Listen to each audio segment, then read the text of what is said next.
So guys, অনেকেরই curiosity Eden মহিলা কলেজের হল সম্পর্কে। তো আজকে আমি দেখাবো ইডেন মহিলা কলেজের শেখ ফজিলাতুন্নেসা মুজিব ছাত্রীনিবাসের রুমের ভিতরকার পরিবেশটা কেমন তা আজকে আপনাদের সাথে শেয়ার করব।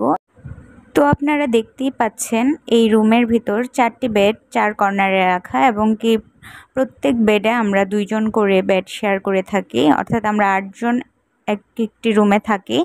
তো সেই ক্ষেত্রে হচ্ছে আমাদের মধ্যকার বন্ডিং খুব ভালো রাখতে হয়, আমরা হচ্ছে মিলেমিশে থাকি। এইখানে আমরা বিভিন্ন জেলা থেকে আসা নানান কালচারের মানুষ একসাথে মিলে থাকি। প্রত্যেকের সাইডে যার যার পার্সোনাল র্যাক রাখা আছে। তাছাড়া হচ্ছে এই দিকের হাতের ডান দিকে যে সাইডটা দেখতে পাচ্ছেন সেখানে হচ্ছে আমি থাকি, অর্থাৎ এখানে আমি এবং আমার বেডমেট 2জন শেয়ার করে থাকি। এই হচ্ছে আমাদের লকার, এই হলো আমাদের পড়ার টেবিল যেটা আমরা একসাথে শেয়ার করে থাকি। লকারে 4টা পার্ট করা আছে। এখানে হচ্ছে এরকম করে 2টা লকার, 2টা লকারের 4টা পার্টে 4জন জিনিসপত্র কাপড় চোপড় রাখি। এখানে যে টেবিলটা আছে সেখানে আমরা আমাদের বইপত্র রাখি, একাডেমিক বই, জব প্রিপারেশনের বই। আর এখানে যে 3টা পার্ট করা আছে এর মধ্যে সেকেন্ড পার্টটা আমার, উপরের অর্ধেকটা পার্ট আমার, আর হচ্ছে বাকি অর্ধেক আমার বেডমেটের, আর নিচের পার্টটা আমার বেডমেটের। এখানে আমার প্রয়োজনীয় জিনিসপত্র, চশমা, ঘড়ি, পারফিউম এগুলো রাখা আছে। তাছাড়া অন্যান্য জিনিস যেগুলো আমার হাতের কাছে প্রয়োজন সেগুলো আমি টেবিলের কাছেই রাখি। আর এখান দিয়ে টেবিল ল্যাম্প আছে, এখানে চার্জারের ব্যবস্থা আছে, সেখানে হচ্ছে আমরা আয়রন করতে পারি সহজেই, যদিও এগুলো আমাদের বড় আপুরা লাইনগুলো করে দিয়ে গিয়েছিল। আর এখান দিয়ে আমি আমার ওয়ালটাকে একটু পেন্টিং করে রেখেছি, আমি একটু শৌখিন টাইপের, এই জন্য আমি আমার ওয়ালটা একটু পেন্টিং করেছি। এটা আমার নিজস্ব ইচ্ছে। এদিকে দেখা যাচ্ছে যে র্যাক রাখা, পার্সোনাল র্যাক যেটার মধ্যে আমার অন্যান্য প্রয়োজনীয় জিনিসপত্র অর্থাৎ বাসনপত্র থেকে ধরে অন্যান্য জিনিস রাখা। এখান দিয়ে যেহেতু আমি বেড সাইডটা জানালার পাশে পড়েছে, আমি ছোট ছোট করিডোরে কিছু ছোট গাছ লাগিয়েছি, আমার রুমমেটরা লাগিয়েছে। তো এখান থেকে দেখা যাচ্ছে আজিমপুর যে কলোনি, 20তলা কলোনি, সেই সরকারি কলোনি দেখা যায়, খুব সুন্দর একটা ভিউ আসে। তাছাড়া হচ্ছে এইখান থেকে আমাদের পুকুরটা দেখা যায়, যদিও আমাদের পুকুরের কাজ চলছে বলে খনন কাজের জন্য আমাদের পুকুরের পানি শুকিয়ে রাখা হয়েছে, কিন্তু তাছাড়া কিন্তু সবুজে এত সমারোহ, আমি আমার জানালা থেকে জাস্ট ওয়াও। আমার ক্যাম্পাসের এরিয়াটা যখন দেখি আমার মনটা এত ভালো হয়ে যায়। তাছাড়া এই যে ছোট ছোট গাছে ফুল ধরে আছে, আমার এতই ভালো লাগে। এই প্রকৃতির এত সৌন্দর্য পেলে আর কি লাগে বলেন। তো আমি হচ্ছে আমার ক্যাম্পাসের ভিউটা খুব ভালোভাবে উপভোগ করতে পারি বেড সাইড থেকে। এই হচ্ছে আমার বেডমেটের ছোট্ট একটা কুটুটুরু। আমার বেড সাইড থেকে আমাদের রুমের পুরোটা ভিউ এখন দেখাচ্ছি। এখানে আমরা যেহেতু 2জন শেয়ার করে পড়ি, এটা আমাদের টেবিলটা। তো পুরোটা রুমে এভাবেই গোছানো। এই রুমের সব কিছুর সাথে আমার অনেক স্মৃতি জড়িয়ে আছে। আর তাছাড়া হচ্ছে প্রাক্তন যারা ছিল এবং কি নতুন যারা আছে সবার সাথে খুব ভালো বন্ডিং দিয়ে এই পর্যন্ত পড়াশোনা করে এই রুমে থেকে যেতে পারছি। জানালার এই পাশেও কিছু গাছ লাগানো আছে, এর মধ্যে দেখতে পাচ্ছেন একটা ছোট্ট তুলসী গাছ, যেখানে আমি ও আমার রুমমেট পারমিতা ধর আমরা প্রতিদিন গাছে জল দিই। অর্থাৎ হিন্দু ধর্ম মতে তুলসী গাছ যেমন সৌন্দর্যের প্রতীক, তেমনই হচ্ছে ধর্মীয় একটা অনুভূতি কাজ করে। তো তাই আমরা প্রতিদিন জল দিই।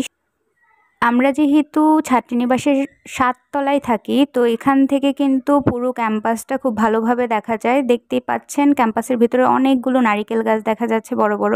তাছাড়া যে রাস্তাটা দেখতে পাচ্ছেন এটা হচ্ছে ক্যাম্পাসের 2 নম্বর গেট থেকে ঢুকে যে ছাত্রীনিবাসে আসতে যে রাস্তাটা, অর্থাৎ 3 নম্বর গেটের দিকে আসতে যে রাস্তাটা। আর এখান দিয়ে আমাদের পুরো ক্যাম্পাসটা খুব সুন্দরভাবে দেখা যায়, যেহেতু আমাদের রুমটা পড়েছে মিডলের দিকে। তো মিডল থেকে কিন্তু আমরা রুমের যেমন প্রাকৃতিক সৌন্দর্য, বাহিরের সৌন্দর্য দেখতে পাই, তেমনই আলো বাতাস সব মিলিয়ে ওয়াও একটা পরিবেশে আছি। আমার মতে ক্যাম্পাস লাইফটা সবচেয়ে ভালো উপভোগ করা যায় যদি আমরা ক্যাম্পাসের ভিতরে, অর্থাৎ হোস্টেল বলেন আর ছাত্রীনিবাস বলেন, আমরা যদি ভিতরে থেকে ক্যাম্পাসটাকে পর্যবেক্ষণ করি। যেমন হচ্ছে আমি যেহেতু হোস্টেলে থাকি সেক্ষেত্রে ক্যাম্পাসের ভেতরটা আমি খুব ভালোভাবে অনুভব করতে পারছি, কারণ বিকেলে মাঠে গিয়ে বসা, পুকুর পাড়ে বসা এই জিনিসগুলো অনেক সুন্দর। তাছাড়া হচ্ছে রুমমেট আমরা যারা আছি তারা খুব সুন্দরভাবে বন্ডিং নিয়ে চলাফেরা করতে পারি। এখানে আমাদের কিছু রুলস থাকে যেগুলো আমরা মেনটেন করে চলি, যেটা হচ্ছে মেসে থাকলে হয় না। এই দেখুন আমাদের রুমেও রুলস লাগানো, যদিও হচ্ছে এটা একটা ফর্মালিটিস, কিন্তু আমরা মেনটেন করার চেষ্টা করি কে কখন ঘর মুছবে, কে কখন পরিষ্কার করবে, এগুলোর একটা রুলস। যারা হচ্ছে লিগ্যালভাবে হলে থাকেনি তারা আসলে হলের পরিবেশ, প্রকৃতি, সৌন্দর্য সম্পর্কে কিছুই বলতে পারবে না। আর আমাদের প্রত্যেকটি রুম থেকেই কিন্তু বের হয়েই বারান্দা, তো আমরা হচ্ছে ইজিলি বারান্দায় কাপড় চোপড় রোদে দিতে পারি। আমরা খুব হাইজিন মেনটেন করে চলি। আমাদের ক্যাম্পাসে ক্যান্টিন থাকা সত্ত্বেও আমরা কিন্তু রান্না করে খেতে পারি, এই সুবিধা আছে, কারণ হচ্ছে আমাদের রান্নাঘর আছে। 5টা রুম পরেই আমাদের হচ্ছে রান্নাঘরটা। এই রান্নাঘর পুরোপুরি টাইলস করা, আর তাছাড়া আমাদের 4টা চুলার জন্য শিডিউল করা আছে। তো এখানে আমরা পার্সোনাল অর্থায়নে শিলনোয়া কিনে নিয়েছি। এখান দিয়ে একটা জানালায়, এখান দিয়ে দেখা যাচ্ছে যে পুরো আজিমপুর এরিয়াটা। তো এদিক দিয়ে প্রচুর বাতাস আসে। আর আমাদের হচ্ছে যেহেতু শিডিউল করা আছে, আমরা যার যার সময় অনুযায়ী সময় মেনটেন করে রান্না করতে আসি। এখন আমাদের রুমের টাইম চলছে, প্রত্যেক রুমের জন্য 2 ঘন্টা করে বরাদ্দ থাকে। তো 4টা চুলায় আমরা 2টা চুলা পাই 2 ঘন্টায়। তো এখন আমার টাইম চলছে বলে আমি একটা চুলায় রান্না বসিয়ে রেখেছি, বিট ভাজা করছি। রান্নার রুমের পাশেই আমাদের হচ্ছে ওয়াশরুমের ব্যবস্থা। তো আমাদের ওয়াশরুমে সব কিছু সেপারেট করা। এখানে 4টা বেসিন ব্যবস্থা রাখা আছে যেখানে আমরা হাত মুখ ধুয়ে থাকি। এই যে দরজার কূপ করা, এখান দিয়ে আমরা ময়লা ফেলি। এদিকে হচ্ছে আমাদের টয়লেট ব্যবস্থা, 3টা টয়লেট। তো হচ্ছে 2টা নর্মাল কমাট, একটা হাই কমাট।